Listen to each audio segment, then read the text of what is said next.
ശബരിമലയിലെ വിലപിടിപ്പുള്ള വസ്തുക്കളുടെ കണക്കെടുപ്പിനായി ഹൈക്കോടതി നിയോഗിച്ച ജസ്റ്റിസ് കെ.ടി. ശങ്കരൻ സന്നിധാനത്തെത്തി. ശബരിമലയിലെ സ്ട്രോങ് റൂമിൽ പരിശോധന നടത്തും. എ.വി. ജയശങ്കറുണ്ട് ഇപ്പോൾ വിശദാംശങ്ങളുമായി. ജയശങ്കർ, വിവരങ്ങൾ എന്തൊക്കെയാണ്? ഉമേഷ്, അല്പസമയമാണ് ജസ്റ്റിസ് കെ.ടി. ശങ്കരൻ സന്നിധാനത്ത് എത്തിയത്. 11 മണിയോടുകൂടി അദ്ദേഹം സന്നിധാനത്തെ ദേവസ്വത്തിന്റെ സ്ട്രോങ് റൂമിൽ പരിശോധന നടത്തുമെന്നാണ് നിലവിൽ ലഭ്യമാകുന്ന വിവരം. ഇന്ന് ഈ സ്വർണ്ണപ്പാളി ഉൾപ്പെടെയുള്ളവ പരിശോധിക്കില്ല. മറ്റു തരത്തിലുള്ള ഉരുപ്പടികൾ, സന്നിധാനത്തെ സ്ട്രോങ് റൂമിലുള്ള മറ്റു ഉരുപ്പടികൾ പരിശോധിക്കുകയും അവയുടെ ഭാരവും കണക്കുമൊക്കെ രേഖപ്പെടുത്തുകയായിരിക്കും ഇന്ന് ചെയ്യുക.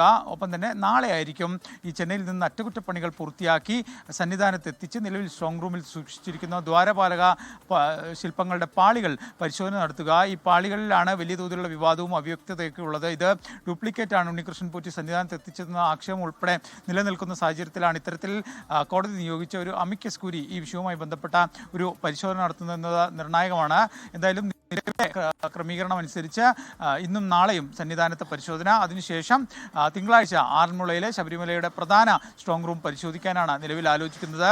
ഏതെങ്കിലും ഘട്ടത്തിൽ സന്നിധാനത്തെ പരിശോധന നീണ്ടുപോയാൽ ഈ ആറന്മുളയെ പരിശോധനയും വൈകും. എന്തായാലും 11 മണിയോടുകൂടി ജസ്റ്റിസ് കെ.ടി. ശങ്കരൻ സന്നിധാനത്തെ സ്ട്രോങ് റൂം തുറന്ന് പരിശോധന ആരംഭിക്കും. അദ്ദേഹത്തിനോടൊപ്പം ഈ ശബരിമലയുടെ സ്പെഷ്യൽ ഓഫീസർ AO, ഒപ്പം തന്നെ തിരുവാഭരണം കമ്മീഷണർ, ഈ ദേവസ്വം വിജിലൻസുമായി ബന്ധപ്പെട്ട ഒരു SI, ഒപ്പം തന്നെ സ്മിത്ത്, ഈ ഇതുമായി ബന്ധപ്പെട്ട സാങ്കേതികപരമായി ഈ കാര്യങ്ങൾ അളക്കാനും മറ്റ് പരിശോധന നടത്താനും കഴിവുള്ള ആളുകൾ ഉൾപ്പെടെയുള്ള 9 അംഗ സംഘമുണ്ട്. റീജിത്ത്. ശരി, എ.വി. ജയശങ്കറാണ് വിശദാംശങ്ങൾ നൽകിയത്.